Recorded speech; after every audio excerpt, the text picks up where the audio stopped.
সব তীর্থ বারবার, গঙ্গাসাগর একবার। আর কিন্তু আমার কাছে গঙ্গাসাগর বারবার, তাই ছুটে চলি এই গঙ্গাসাগরের টানে। তাই এই 2025 সালে আবারও চললাম গঙ্গাসাগরে সাগর মেলা। গুড মর্নিং বন্ধু। আজকে 15ই জানুয়ারি। কালকে অনেক রাতে আমরা চলে এসেছিলাম। আমরা এসে একটু হোটেলে এখানে ছিলাম। তা কালকে অনেক রাতে আসার জন্য আমরা সেভাবে ভিডিও করতে পারিনি। আর আজকের এখন আমরা গঙ্গাসাগরে আমরা জাস্ট কাকদ্বীপ থেকে পার হয়ে এপারে এসে আমরা একটা হোটেল নিয়েছি। অনেক রাতে চলে এসেছিলাম। আর সেই জন্য আজকের আমরা এই যাচ্ছি সকালবেলা। দেখি সকালবেলা এখনো পর্যন্ত কোনো গাড়ি ছাড়েনি। সমস্ত গাড়ি এখানে সমস্ত দাঁড়িয়ে আছে, এখন কিন্তু কোনো গাড়ি ছাড়েনি।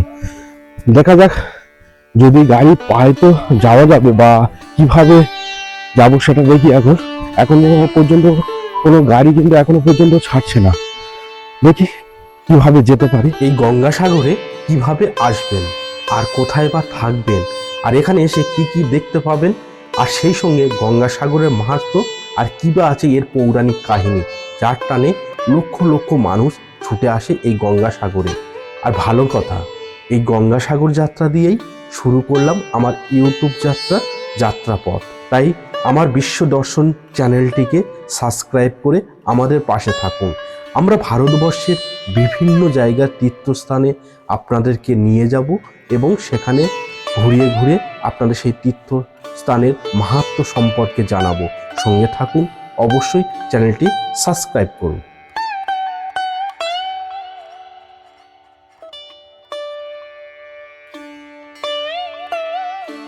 আচ্ছা, প্রথমে দেখা যাক কিভাবে আপনি গঙ্গাসাগরে আসবেন।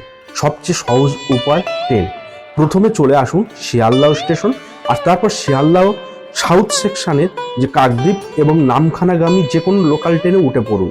আর আপনাকে নামতে হবে কাকদ্বীপ স্টেশনে। তারপর কাকদ্বীপ স্টেশন থেকে টোটো করে চলে আসুন ভ্যাসেলঘাট 8 নম্বর লটে। আর তারপর ভ্যাসেল ধরে এপার থেকে ওপারে কচুবেড়িয়ায় গিয়ে আপনাকে নামতে হবে। আর কচুবেড়িয়া থেকে গঙ্গাসাগরের দূরত্ব ওই 30 কিলোমিটার। এখানে বাস, টোটো, অটো সবই পেয়ে যাবেন। আর এছাড়া আপনি আবার আরেকটা উপায় আসতে পারেন, বাই কার। ডাইরেক্ট কার নিয়েও আপনি চলে আসতে পারেন।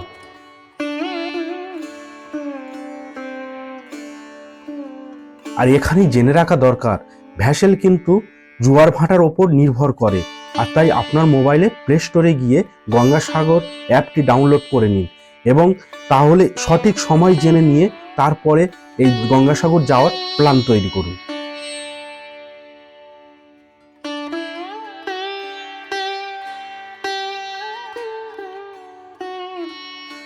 এছাড়া ট্রেনে কাকদ্বীপে না নেমে আপনি চলে আসতে পারেন নামখানা।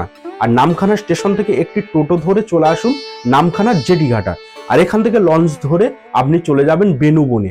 আর বেনুবন থেকে অনেক টোটো পেয়ে যাবেন গঙ্গাসাগরে যাওয়ার জন্য। আর ওই গঙ্গাসাগর অ্যাপে এখানে সময়সূচি সব কিছু দেওয়া আছে। তাহলে চলুন এই 2025-এ আমরা যাই গঙ্গাসাগরের পথে। চলে আসলাম গঙ্গাসাগরের যে পর্যন্ত গাড়ি আসবে সে পর্যন্ত চলে আসলাম। আর আমাদের সকালে সেরকম গাড়ি কোনো ছিল না, সেগুলো একটা মারুতি ভ্যানে চলে আসলাম। মারুতি ভ্যানে ওই 50 টাকা করে নিয়েছে। আর আমাদের এখানে থেকে এবার আমরা সোজা চলে যাবো, সোজা এই রাস্তা ধরে গঙ্গাসাগরে চলে যাবো। বাসের লাইনটা দেখছিস? আর এখন এখান থেকে বাস ছাড়ছে, যে বাসগুলো যাওয়ার জন্য। আর এই লাইন আছে।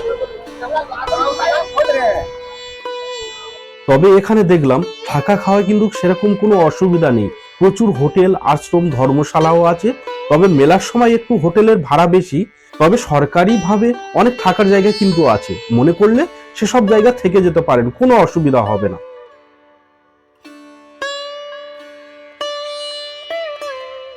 আজ এই গঙ্গাসাগর যার জন্য এত বিখ্যাত, সেই কপিল মুনির মন্দির কবে তৈরি হয়েছে? মনে করা হয় 430 খ্রিস্টাব্দে কপিল মুনির মন্দির রানী সত্যভামা কর্তৃক নির্মিত হয়। আর তারপর বেশ কয়েকবার মন্দির তৈরি হয়, আবার সাগর গর্ভে বিলুপ্ত হয়ে তৈরি হয়েছে আজকের এই বর্তমান মন্দির। कहाँ से आप कहाँ से सब कहाँ से आया मध्य प्रदेश এই লাখো লাখো মানুষ বহু দূর থেকে ছুটে আসে এই গঙ্গাসাগরে, কিন্তু কেন? কিংবদন্তি শ্রী রামচন্দ্রের পূর্বপুরুষ ছিলেন রাজা সগর, আর একবার তিনি ঠিক করলেন অশ্বমেধ যজ্ঞ করবেন, আর এই যজ্ঞে সফল হলে তিনি দেবরাজ ইন্দ্রের সমান অধিকারী হয়ে যাবেন।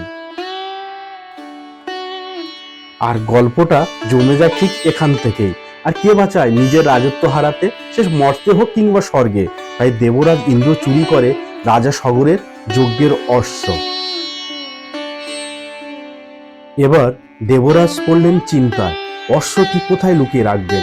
অবশেষে চলে আসেন পাতালে, ঠিক এই কপিল মুনির আশ্রমে, যে স্থানটি বর্তমানে গঙ্গাসাগর। আমি যে সময়ের কথা বলছি আজ থেকে অনেক যুগ আগেকার কথা, তখনও গঙ্গা নদী সৃষ্টিই হয়নি।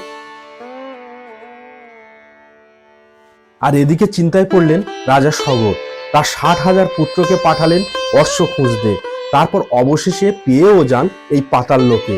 কপিল মুনি কিন্তু কিছুই জানতেন না, তিনি ছিলেন গভীর ধ্যানে মগ্ন। তাকে চোর অপবাদ দিয়ে উত্ত্যক্ত করে রাজার পুত্ররা। রেগে যান মুনি, আর তার শাপে সাগর পুত্রগণ নিঃশেষে ভস্মীভূত হয়ে যান। সে এক করুণ কাহিনী। পরবর্তীকালে সগররাজের পৌত্র অংশুমান এখানে আসেন আর জানতে পারেন সব কথা। মুনির কাছে এও জানে কাকাদের মুক্তির উপায়। স্বর্গে আছে পতিত পাবন গঙ্গা, তাকে নিয়ে আসতে হবে এই মর্তে, এই স্থানে। আর তার জলের ছোঁয়ায় মুক্তি পাবে সগররাজের 60,000 পুত্র। আর এখান থেকেই শুরু হয় আর এক কাহিনী, গঙ্গা নদী মর্তে আসার কাহিনী। সগররাজের কয়েক পুরুষ কেটে যায় দেবী গঙ্গার তপস্যায়, কিন্তু সবাই ব্যর্থ। অবশেষে রাজা ভগীরথ কঠিন তপস্যায় স্বর্গের পতিত পাবনী গঙ্গাকে নিয়ে আসে এই মর্তে। উদ্ধার পায় রাজা সগরের 60,000 পুত্র। আর এখানে গঙ্গা মিলিত হয় সাগরের সঙ্গে, তাই গঙ্গা সাগর।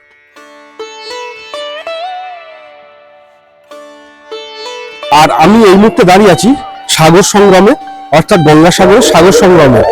আর এখান থেকে আমরা স্নান করার পরে, আমার স্নান হয়ে গেছে, গৌতম স্নান করেছে, এই রেডি হচ্ছে গৌতম।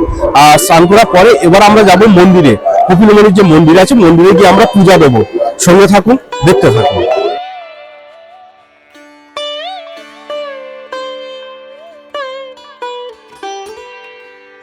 আমরা স্নান করার পরে আমরা চলে এসেছি মন্দির প্রাঙ্গণে। আর এই মন্দিরে যাওয়ার জন্য এই পথ করা আছে, ঝিকঝাক পথ হয়ে আমাদের মন্দিরে যেতে হবে। চলুন আগে মন্দিরে গিয়ে পূজাটা দিয়ে নিই। পূজা দেওয়ার পরে তারপরে ঘুরে সম্পূর্ণ মেলা চত্বর ঘুরে দেখাবো। সঙ্গে থাকুন, দেখতে থাকুন। চলুন তাহলে আমরা পূজা আগে দিয়ে নিই।